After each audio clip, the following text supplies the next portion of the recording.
Irmãos, a paz do Senhor, tudo bem? Louvado seja o nome de nosso Senhor e Salvador Jesus Cristo. Nós agora estamos indo para a nossa terceira aula da Escola Bíblica Dominical deste semestre, né? Na verdade, não é a terceira aula, me desculpe. Na verdade, é a terceira lição, que começa exatamente na página 19. É isso mesmo, página 19. Então, terceira lição.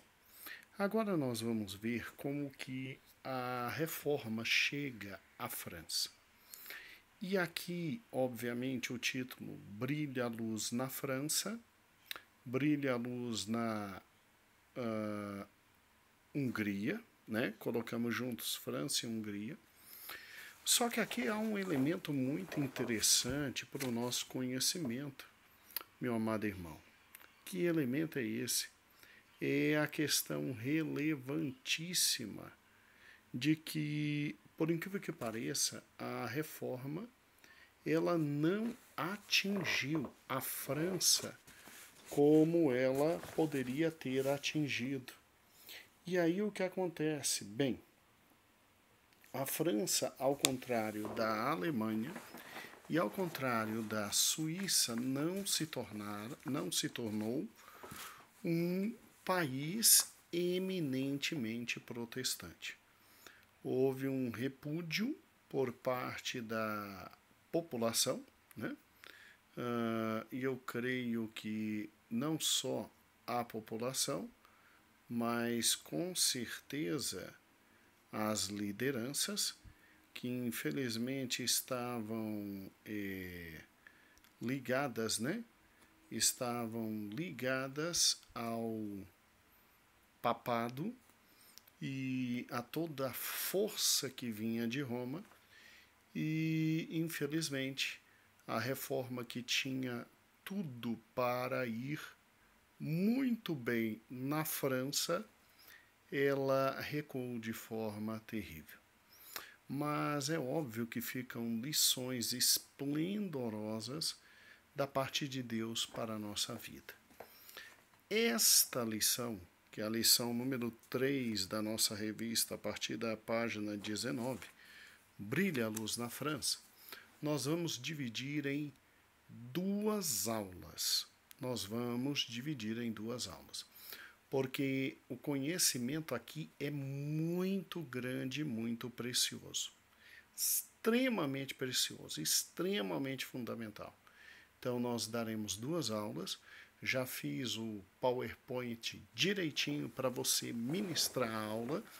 E o que é que vai ser dado é fundamental para a vida de cada um dos nossos irmãos em Cristo.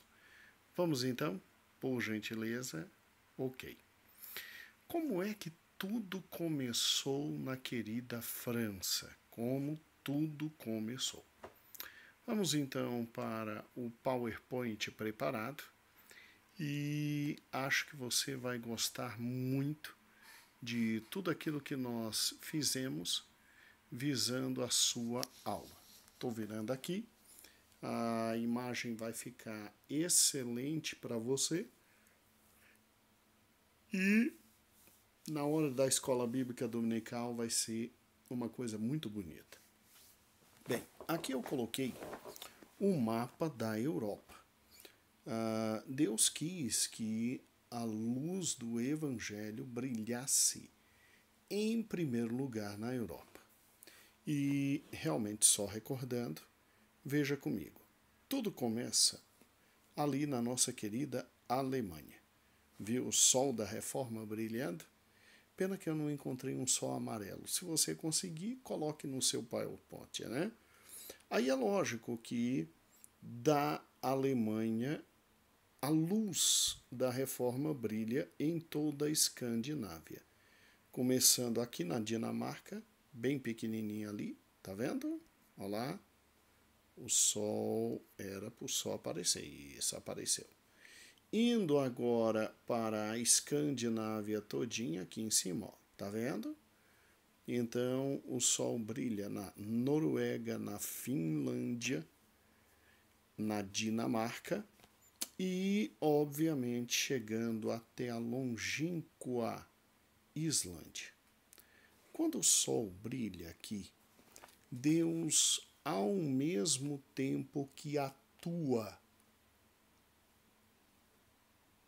na França, Deus também levanta um outro grande homem, além de Lutero, na Alemanha. Deus levanta na Suíça, quem? Deus levanta na Suíça os nossos amados irmãos Zwingli para trabalhar aonde? Na Suíça de fala francesa, e Farel e Calvino para trabalhar na Suíça de fala francesa, tá bom? Então, para que você possa recordar com seu aluno exatamente tudo que lhe falei. Vamos bem rapidinho aqui, ó. Você vê como tudo vai surgir de forma maravilhosa, sem nenhum problema. Tudo começa com brilha luz na Alemanha, por isso que o primeiro solzinho que brilha é aqui na Alemanha. Mas a influência de Lutero é tão grande que vai atingir a parte de cima toda do globo terrestre aqui em matéria de Europa. Atinge a Dinamarca, não é? Tá vendo aí o solzinho, que lindo?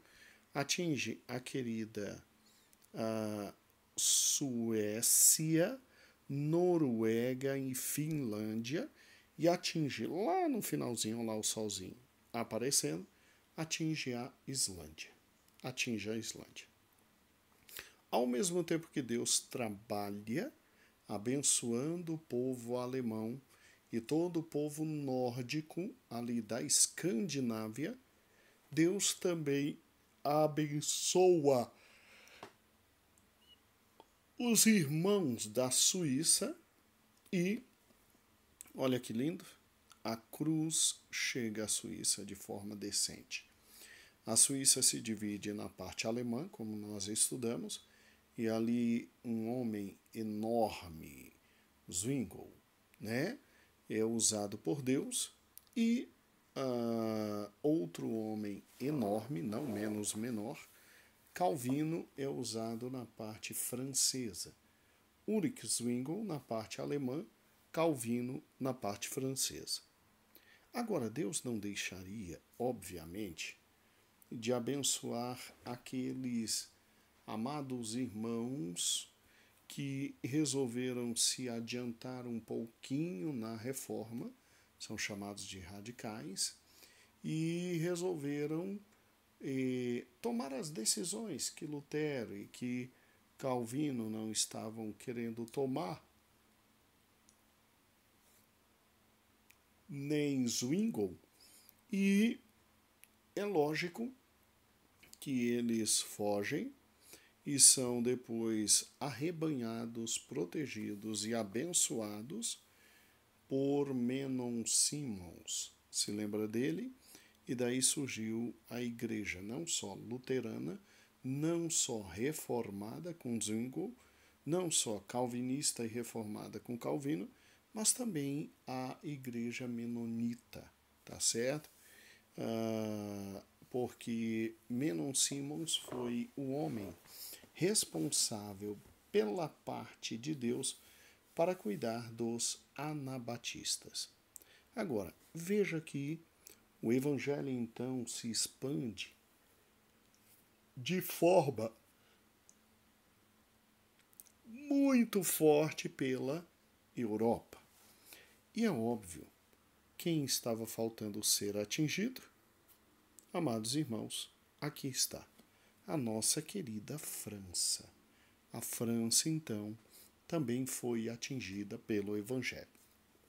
Agora, eu preciso que você entenda que, tal como ocorreu com a Alemanha, a Suíça, Deus trabalhou na França, irmãos. Praticamente, inclusive, antes do que trabalhou na Alemanha e na Suíça. E a reforma na França de forma muito estranha, ela não foi conduzida a ser bem sucedida como foi na Alemanha e na Suíça.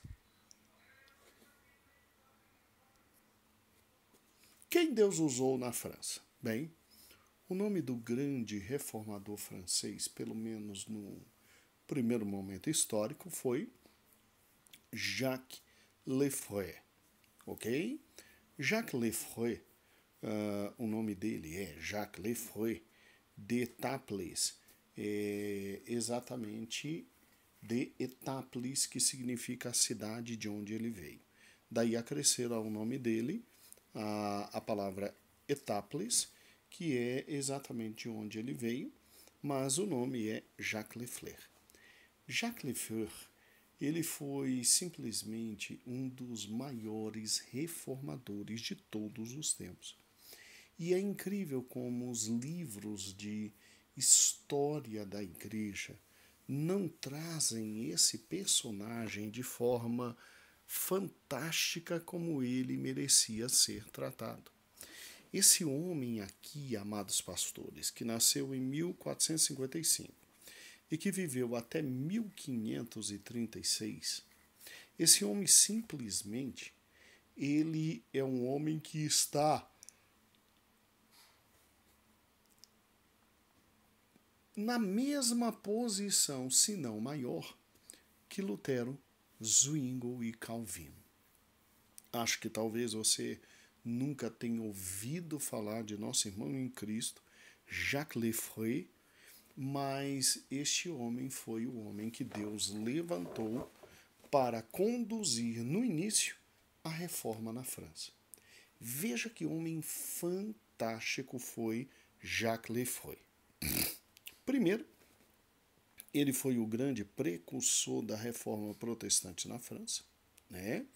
Ele era um humanista, então ele era alguém que estudava nas universidades a filosofia humanista, que era aquela filosofia de retornar às origens e buscar o conhecimento clássico do grego, do latim, os escritores clássicos. E nessa história de se buscar o conhecimento clássico, é lógico que chega na mão desse homem uma Bíblia, que era um dos livros mais clássicos que se tinham para estudar na época, escrito antigo, obviamente, e esse homem, em razão da leitura da palavra de Deus, ele vem e se converte, abrindo o seu coração para o Evangelho, e ele é simplesmente um dos maiores gênios da sua época. A influência desse homem chega inclusive até Lutero e até Calvino.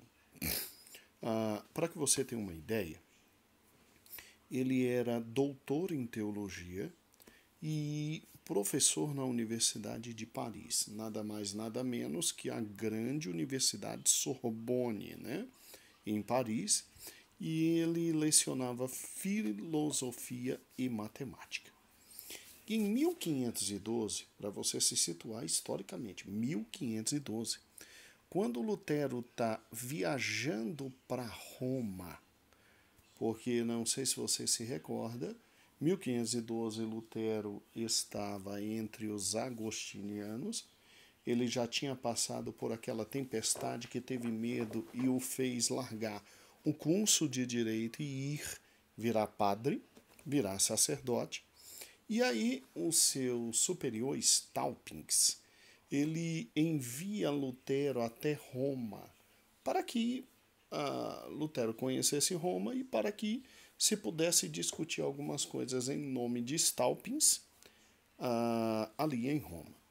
Então, nesse mesmo momento histórico em que Lutero ainda está indo conhecer Roma, a cidade sagrada, a cidade onde está o Papa, ainda ele iludido com o catolicismo, esse indivíduo aqui, que já era doutor em teologia e professor titular da Universidade de Paris, esse indivíduo, ele simplesmente em 1512, ele rompe com a teologia eclesiástica dominante, que era a teologia da Igreja Católica. Eu não estou dizendo, por gentileza, não confunda, eu não estou dizendo que ele rompeu com a Igreja Católica. Ele nunca fez isso. Ele morreu dentro da Igreja Católica, tentando trabalhar dentro dela para tentar reformar. Ele não foi como Wycliffe, né, como John Hus, né, grandes intelectuais mais ou menos da mesma época e grandes homens de Deus que chegaram à mesma conclusão que ele chegou, Jacques Lefleur, e ele não rompeu, ele estava dentro da igreja. E esse homem simplesmente, ele foi o primeiro na França e um dos primeiros no mundo a dizer, olha, as escrituras têm que ser interpretadas de forma literal e de forma espiritual. Se nas escrituras está dizendo que Jonas foi engolido por um grande peixe, então Jonas foi engolido por um grande peixe. Que Deus fez um homem, então Deus fez um homem. E partindo do sola escritura, da certeza que ele passou a ter de tudo na sua vida, em razão da Bíblia, esse homem começa a pregar, obviamente, a salvação pela graça, a justificação pela fé e a eleição. Tá? Nessa época, irmãos, a questão da predestinação, como Calvino via, como Lutero via, era uma questão normal. Esse homem aqui também defendia a predestinação, mas isso é óbvio, é um momento histórico em que você não tem condições de ver corretamente tudo que está na palavra de Deus e facilmente você poderia cair na armadilha da predestinação. Mas quanto ao resto, esse homem trabalhou muito bem. Ele falava de salvação pela graça, justificação pela fé, muito antes de Lutero descobrir absolutamente tudo isso. E se Calvino nasce bem depois para ser da segunda geração, então Calvino nem estava vivo nesse momento para pensar alguma coisa sobre as questões da reforma. Assim, meu querido e prezado professor, você tem esse gênio chamado Jacques Lefleur, exatamente trabalhando anos e muitos anos antes que Lutero ele fixa as teses, as 95 teses em 1917, 31 de outubro de 17, mas também Lutero não queria sair. Agora Lutero foi sendo forçado de tal forma que foi expulso e excomungado da igreja.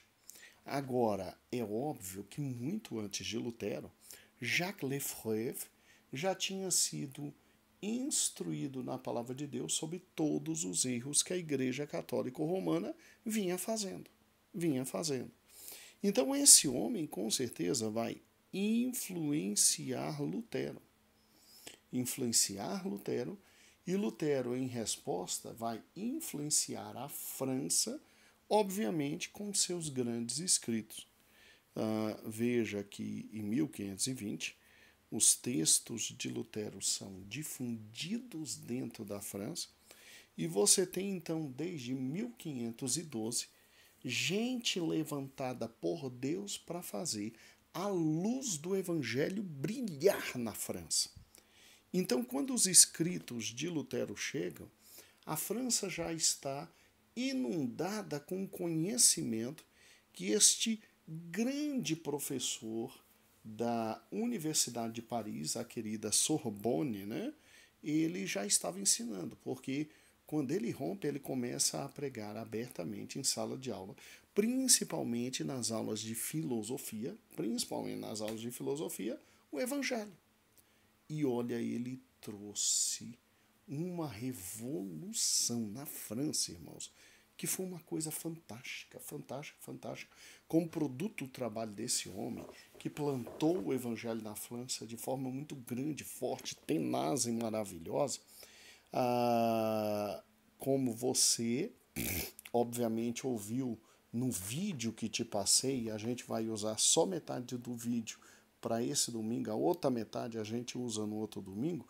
Como você viu no vídeo que eu te passei, meu querido e amado irmão, a França, o cardeal da França escreve para o Papa dizendo, olha, praticamente mais de metade da França já é protestante, o que trouxe uma preocupação muito grande ao Papa e o que trouxe uma revolta muito grande aos líderes políticos, principalmente uma senhora que nós vamos ver, né, que é Catarina de Médici, e trouxe, infelizmente, uma das piores perseguições que a história da igreja já viveu. A igreja na França, irmãos, ela talvez tenha sido uma das que mais foi perseguida. Mais foi perseguida. Agora, é incrível como ninguém fala e ninguém escreve sobre esse homem. Esse homem, Jacques Lefroy, ele simplesmente é um dos maiores homens de todos os tempos do Evangelho e da Reforma Protestante. Então veja que quando Deus trabalha, meu irmão, de forma conjunta. Ele vai atingindo a Alemanha, a Suíça, só que bem antes ele já vinha atingindo Paris. Ele já vinha atingido Lyon, Bordeaux, sem nenhum problema. Bem, Jacques Lefroy, ele foi simplesmente o primeiro a traduzir a Bíblia para o francês. Assim dizem os historiadores. É lógico que eles estão errados, porque antes de Jacques Lefroy, quem é que estava nos Alpes suíços e nos Alpes franceses traduzindo a Bíblia e levando parte da Bíblia para todo mundo? Os irmãos valdenses. Os irmãos valdenses. Pedro Valdo, não se esqueça disso. Ele é que fundou os pobres homens de Lyon. E Lyon é uma cidade valdense. Então, nós já tínhamos, antes desse grande servo de Deus, os valdenses trabalhando na França para que o evangelho se estabelecesse de forma muito grande. E quando ele, em 1520, na cidade de Meaux, se escreve Meaux, né? Mas se lê Meaux. Quem me ensinou a ler Meaux foi minha querida esposa, que tem uma noção muito boa do francês. Então, 1520, esse grande homem de Deus aqui, que também era sacerdote, era padre da Igreja Católica, ele ministrou uma missa em francês e leu textos do Evangelho em francês. Olha que fantástico. Ele, inclusive, escreveu para um amigo, como aqui está dizendo, olha, você nem vai acreditar com que fervor Deus está ajudando pessoas simples, em alguns lugares, a abraçar a sua palavra. Você sabe que uma das marcas mais fortes do nosso querido Evangelho e do nosso querido e fantástico mundo protestante era justamente a difusão da palavra de Deus. E aí não deu outra. O que Jacques Lefroy fez? Em 1522 traduziu o Evangelho para francês.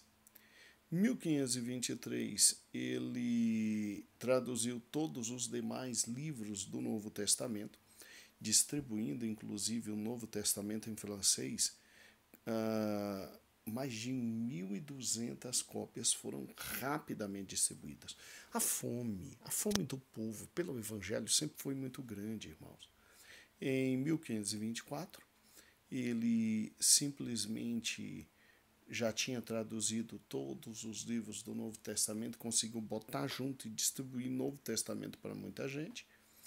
Em 1525 ele fez os Salmos, né? Eu não coloquei aqui, mas em 1526 ele tinha traduzido o Pentateuco e em 1530 ele consegue traduzir a Bíblia inteira e essa Bíblia inteira chega à França e é uma benção. Aqui foi interessante, irmãos,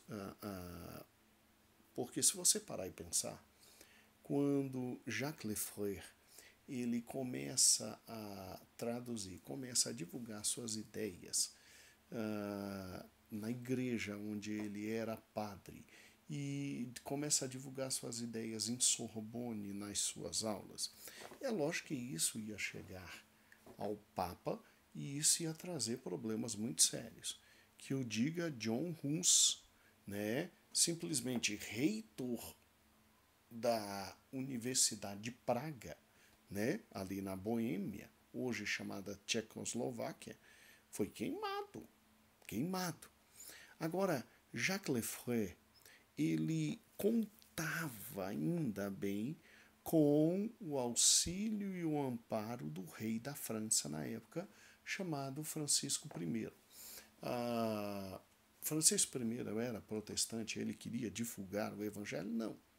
Ele era um francês, católico, e a única coisa que ele queria era a liberdade de expressão dentro da França. Então, ele permitiu que Jacques Lefebvre pudesse fazer todas as traduções da Bíblia, imprimir e enviar para todo mundo que quisesse, até porque Frederico I, ao preparar seu filho, Carlos V, para ser seu sucessor, ou então, no momento certo, sucedê-lo, é óbvio que Frederico I traz para ser tutor de seu filho, ser o pedagogo de seu filho, nada mais, nada menos que o maior intelectual da França na época, que é Jacques Lefebvre.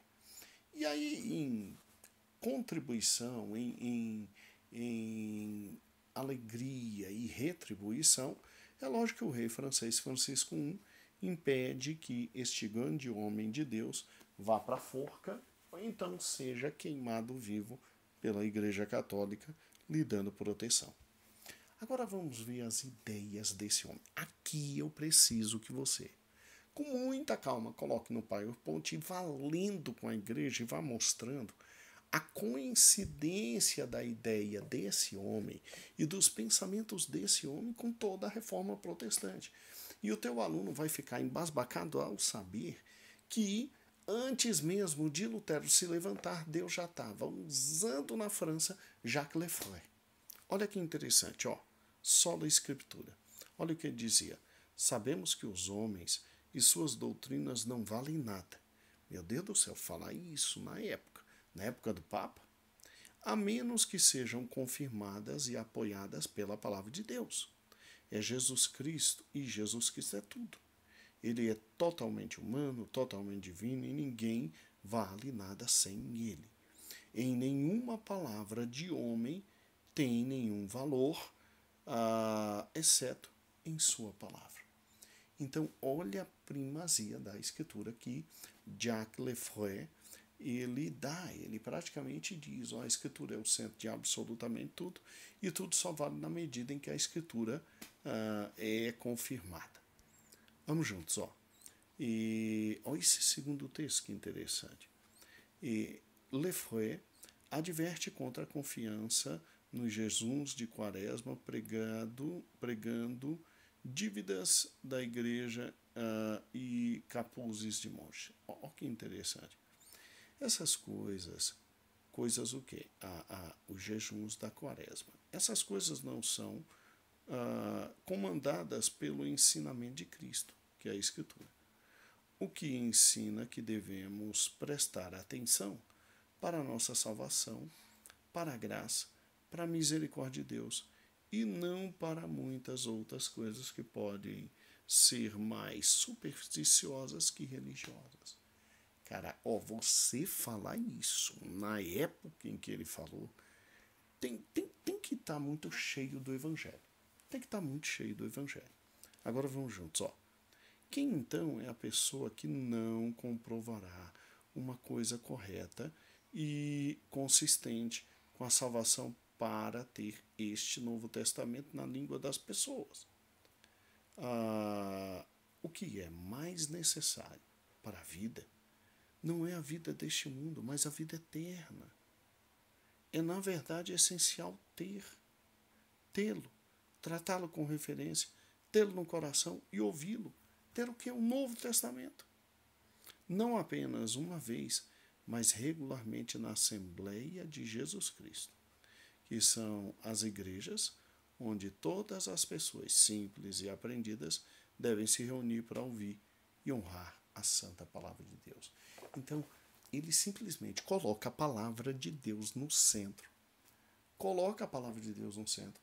Ainda diz que igreja é todo um ajuntamento de pessoas que estejam ali servindo a Deus para ouvir a palavra de Deus. Isso é exatamente o que? Sola Escritura. Lutero nem pensava que isso existia.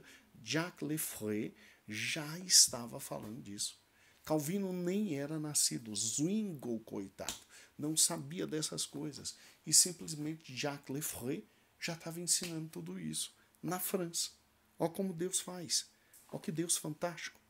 Olha o sola graça. Deixe que cada boca seja parada, que nenhum dos judeus nem gentios se vanglorie de que tenha sido justificado por ele mesmo ou por suas obras. Ninguém é justificado por obras de lei, nem gentio pela implementada da natureza, nem judeus pelas obras da lei escrita. Mas gentios e judeus são justificados pela graça e piedade de Deus. Que fantástico, né? Pela graça sois salvos. Que fantástico. Como todos, sejam judeus ou gentios, são considerados culpados nas suas obras diante de Deus, nenhuma carne será justificada aos seus olhos pelas obras da lei, pois é só Deus quem fornece essa justiça através da fé e que justifica pela graça única para a vida eterna. Perfeito. Perfeito. Lutero nem tinha descoberto ainda Romanos 1:17, ligado sola fide com a sola graça, e esse homem já estava ensinando absolutamente tudo isso. Olha o sola fide, que lindo, né? Antigamente havia duas seitas, aquilo consistia naqueles que confiavam em obras como a seu critério suficientes para a justificação, isso é, judaizantes como Roma e etc. E outros consistiam naqueles que confiavam na fé, sem participar-se com as obras. O último apóstolo Tiago refuta o primeiro apóstolo Paulo. E você, tem de entendimento espiritual, não confia nem na fé, nem nas obras, mas em Deus. E segundo Paulo, atribuem à fé o primeiro lugar na obtenção da salvação, ou seja, primeiro a gente crê para ser salvo. E depois, segundo Tiago, acrescenta as obras da fé, pois elas são sinal de uma fé viva e fecunda. Mas a ausência de obras é um sinal de uma fé inútil e morta. Olha que fantástico esse homem trabalhando com fé e obras. A Igreja Católica dizia que éramos simplesmente salvos pelo quê? Pelas obras. Pelas obras. E ele disse, não, é somente a fé. Somente a fé. E absolutamente nada além da fé. Agora, não se esqueça que a fé sem obras é morta em si mesmo. Olha que fantástico, né? E depois ele vem trazendo solos cristos. Eu não vou ler para não ficar tão cansativo, isso você faz com seu aluno, mas aqui ele coloca Cristo no centro de todas as coisas, né? Muito bonito. Depois ele vem falando do Soli Deo Glória, que é fantástico, fantástico, fantástico, fantástico. Que homem fantástico de Deus. Ele chega no final a dizer o seguinte, olha, o plano da salvação é esse, Cristo fez tudo por intermédio do Pai, do Espírito Santo, e ao final ele diz, olha, para que em tudo seja glorificado o nome de Deus. Agora presta atenção, um homem que traz simplesmente todos os eventos da reforma, ele é mais do que protestante. Ele é mais do que protestante. Agora veja a paulada que ele dá nas doutrinas católicas. Ó, que fantástico isso. Isso eu achei fantástico. Bate nas penitências, leia com seu aluno. Ele bate no purgatório, inclusive dá o exemplo do ladrão, né, que não precisou nem passar pelo purgatório. Ele dá uma surra na questão da ceia e do batismo, né? Ele chegou e ele disse: ó, meu amigo, para ceia e para o batismo te abençoar, você tem que ter fé. Tem que ter fé. Quer dizer, indiretamente ele está matando o batismo católico de crianças, que tem que ter fé, né? E ele também arrebenta a extrema unção, mas arrebenta a extrema unção, né? E aí ele vem batendo, batendo mesmo. Fora o celibato, né? Fora o celibato. Então, à medida que você for passando parte a parte, você vai mostrando, não é difícil ler o que está aqui e nem apresentar as doutrinas de Jacques Lefroy. Veja que interessante. É óbvio que com ideias como essa, os grandes defensores do catolicismo vão expulsar esse gênio de Paris e de Sorbonne. É lógico. E vão dizer que ele tem o mesmo problema que os valdenses tinham, os Wycliffe tinham e os boêmios tinham, que é o pessoal de Rus. É o pessoal de John Wycliffe, os russistas e os valdenses. E, obviamente, depois ele vai ser muito comparado com Lutero, né? E aí, exatamente o que ele fala? Que o pecador é justificado pela fé em Jesus Cristo, e obras não podem salvar ninguém. Que a salvação não resiste no nosso poder, mas vem da graça de Cristo. Que Jesus Cristo é um único mediador. Aí ele ataca Maria, ele ataca os santos, ele ataca os papas, os padres. E o homem, portanto, é inútil invocar anjos, santos, né, para tentar salvar. Centralidade da palavra de Deus, qualquer coisa que não seja a palavra de Deus não deve ser pregada nem ensinada. E aí ele traz uma briga imensa com o Papa, com os cardeais da cidade de Paris, e ele é simplesmente expulso de Paris. Francisco I o protege para que ele não morra, porque ia ser morto. Ia ser morto. Agora veja bem, a gente podia passar uma revista sem falar de um homem, da grandiosidade desse homem, de Jacques Lefroy. Olha quem foi discípulo desse homem. Primeiro, o grande bispo de Meaux, né, para onde ele fugiu, e a cidade de Meaux passou a ser um grande refúgio para os perseguidos, porque estavam adotando as ideias de Lefroy. Olha o nome dele aqui, né? É o Guilherme, né? Bispo de Meaux.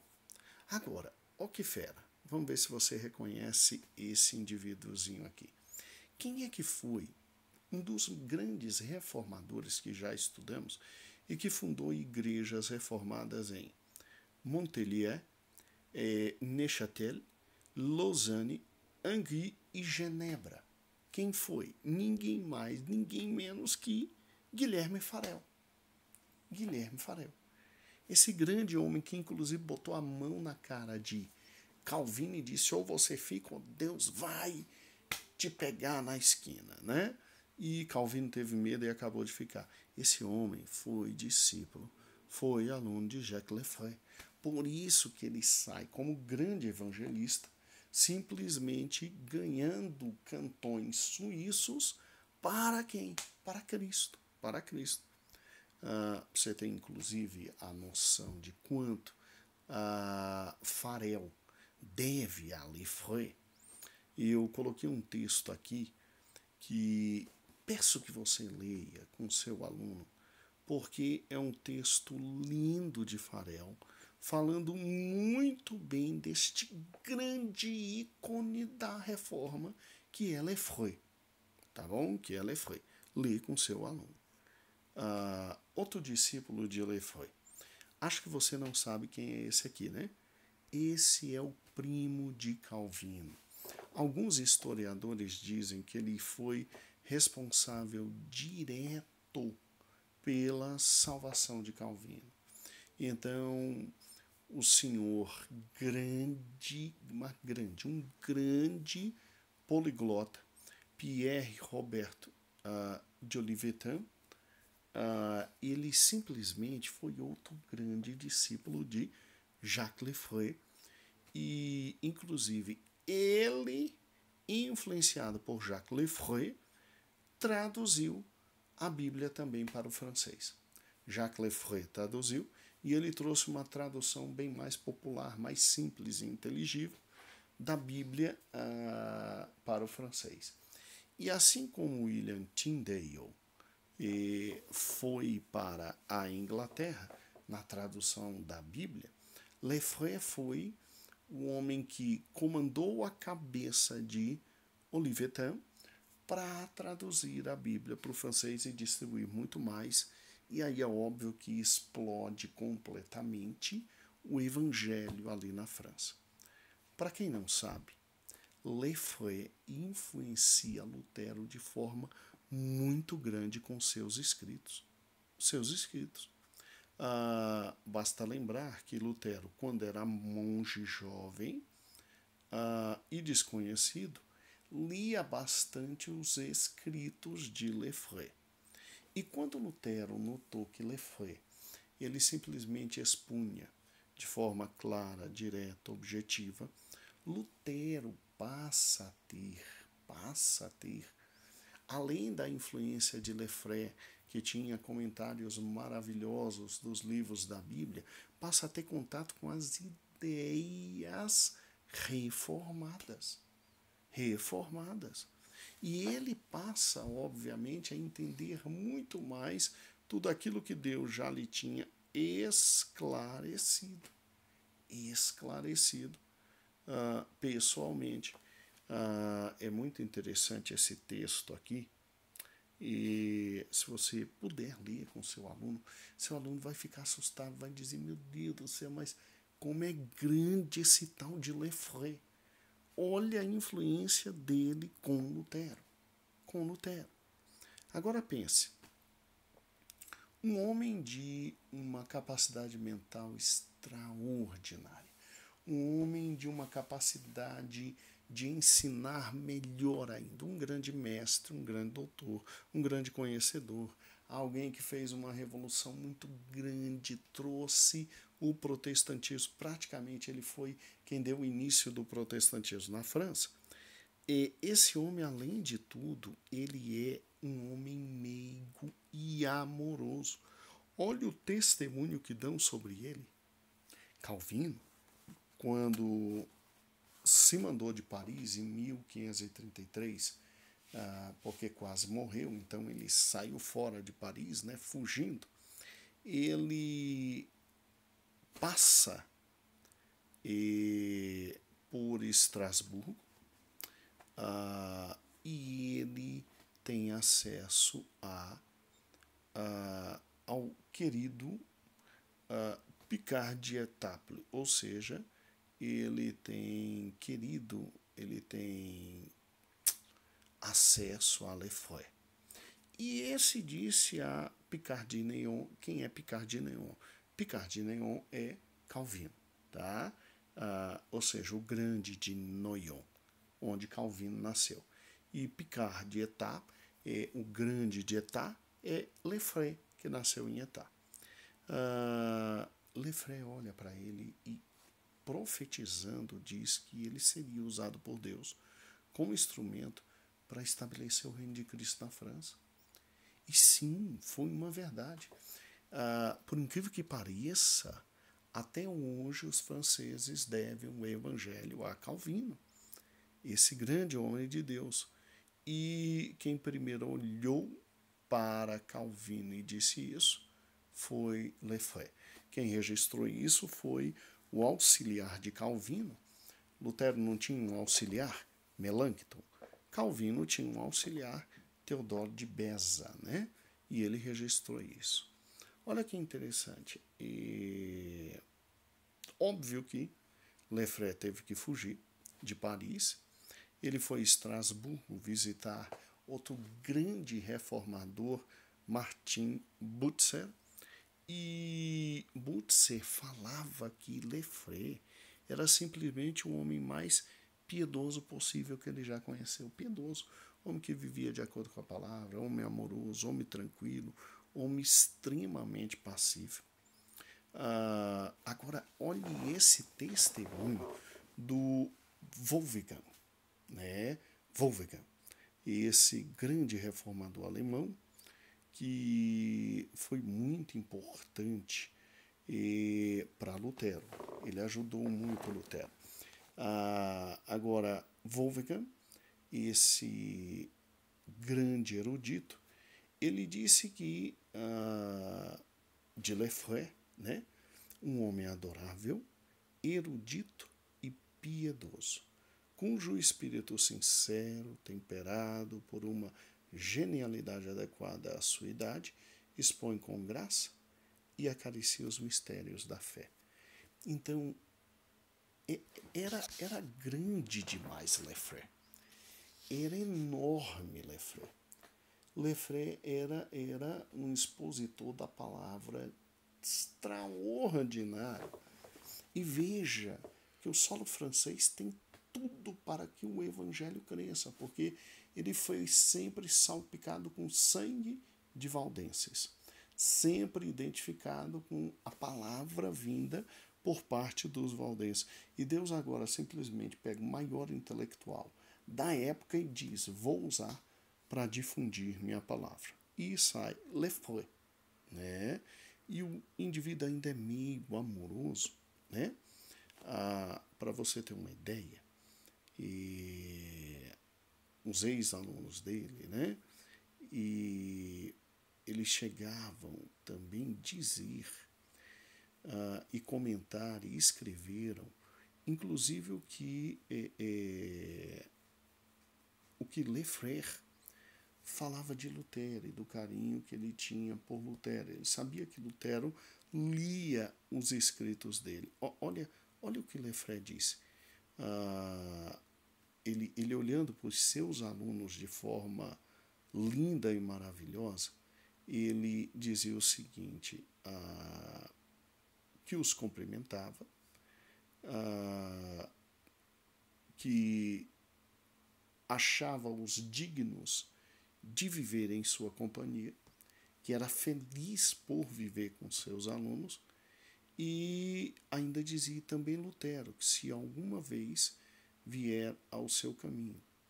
E ele chamava todos esses homens de irmãos e amigos mais queridos de todos para mim em Cristo, a quem eu amo muito em Cristo. Olha, gente, é fantástico. Lefray é fantástico. É muito interessante que um dos motivos pelos quais ele deixou Paris é porque os escritos de Lutero eram muito perseguidos em Paris e ele ficou muito chateado. Nem conhecia Lutero, mas ficou muito chateado, extremamente chateado. E é lógico que Lefray vai morrer, vai viver um tempo fora de Paris e obviamente que vai falecer. Não faleceu na mão de inimigos, foi por causas naturais. E Lefray deve muito de sua vida a este homem aqui, este rei francês, Francisco I, que protegeu muito ele. Protegeu bastante, porque senão ele tinha ido ou para a forca ou para a fogueira, sem sombra de dúvidas. Mas é óbvio, como todo e qualquer político, você não pode confiar muito, né? Esse homem aqui vai inaugurar, um tempo depois, as perseguições aos amados irmãos na França. Então, queridos, veja que interessante. Aqui terminam os slides e eu quero deixar bem claro a você, meu amado irmão, o seguinte. Eu quero deixar bem claro que eu preciso de você para explorar esse primeiro momento na França e mostrar que Deus abençoou a França tanto quanto abençoou a Alemanha, tanto quanto abençoou a Suíça, tanto quanto abençoou a Holanda com os anabatistas e Menon Simons, e que a França foi extremamente abençoada, em primeiro lugar, por homens do tamanho deste homem. E, obviamente, seus discípulos, ninguém mais, ninguém menos que Guilherme o Bispo de Meaux, né? E Guilherme Farel, um dos grandes homens, grandes homens. Mas, infelizmente, a França não soube aproveitar a bênção de Deus. Nós veremos isso no próximo encontro. Mas aqui ficaram todas as sementes. A França estava extremamente abençoada. É lógico que, na medida em que homens do quilate de Lefray, ao se levantarem e ao difundir o Evangelho, esse Evangelho vai simplesmente alcançar a França de forma absolutamente fantástica. Tanto é que mais de 50% da população da França chega a ser huguenote. E daí o termo huguenote. Huguenote era um termo que designava o francês protestante. O francês protestante. Tá bom? Significado da palavra huguenote ninguém sabe ao certo, mas significava o francês protestante. E aí eu preciso, obviamente deixa eu voltar aqui para a nossa querida câmera, e aí eu preciso que você ministre essa aula, falando com entusiasmo desse grande homem, porque isso inspira cada um de nós, porque veja,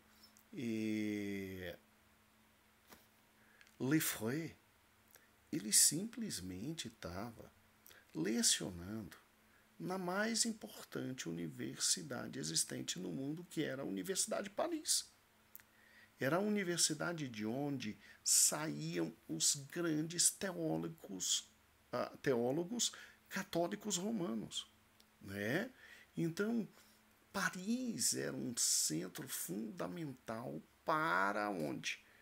E a França, para quem? Para os papas.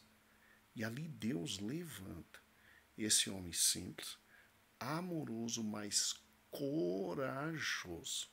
Ele não desejou romper com a igreja. E ele quis ficar dentro da igreja para poder fazer o seu trabalho missionário ali dentro. Ele não quis romper. Mas foi um dos maiores, se não o maior, porque todo mundo veio beber nele, tá certo? Nele, em Wycliffe e John Huss, né, vieram beber nesses grandes intelectuais. Wycliffe era a pérola de Oxford. John Huss era simplesmente o reitor e o maior professor de todos os tempos que Praga já teve, né? Ali na Tchecoslováquia, na época chamada Boêmia. Então, esses três grandes homens levantados por Deus. E a França tinha, assim, tudo, absolutamente tudo, para ter sido abençoada pelo Evangelho. Nesse momento, os protestantes são tolerados, até em razão do rei Francisco I. Os protestantes se difundem pela terra. Se você leu a revista e o texto que eu te passei, na França tinha mais de 2.000 congregações, ou seja, 2.000 igrejas, numa época em que era dominada pela Igreja Católica, 2.000 igrejas protestantes. Então veja que a reforma na França começa muito bem, muito forte, inclusive com uma igreja, a igreja de Moa, né? Mo, quer dizer, Mo, se escreve Moax, né? Mas é Mo que se pronuncia, a igreja de Meaux com um dos grandes bispos cardeais que a França tinha, já defendendo o protestantismo. Ele também não saiu. Ele ficou dentro da igreja, mas a igreja era praticamente protestante. E Deus levantando a França para um grande movimento espiritual. Tá certo? Só que, infelizmente, a reforma protestante não sobreviveu ali. Nós vamos ver, então, na próxima aula o que aconteceu. Por isso que eu dividi, que senão era informação demais para uma aula. Por isso eu dividi. E eu também queria, obviamente, fazer uma defesa deste grande homem chamado Lefebvre, né? Você, então, pode, além de ver várias vezes esse vídeo instrutivo, além de ler aquele texto, as 2, 3 primeiras páginas que te passei, leia, por gentileza, a página 20 e 21, antes de entrar a inevitável perseguição na França, e tenha uma excelente aula. Deus te abençoe. Deus te abençoe. O Senhor, meu amado irmão, esteja contigo neste próximo encontro. E aí, esta lição, a lição número 3, nós teremos 2 encontros para ministrar, porque o povo de Deus merece de nós o que há de melhor. Obrigado pelas orações, continue orando pelo papai. A recuperação está indo muito bem. Ele ainda sente dores nas costas, mas é normal de quem caiu de onde ele caiu. A mente dele está com muita claridade, e ele consegue falar bem, se expressar muito bem. E agora, irmãos, vamos pedir a Deus para que retire essas dores, para que ele volte ao convívio da igreja. Deus te abençoe e que o Senhor lhe dê uma escola dominical maravilhosa. A paz, Senhor.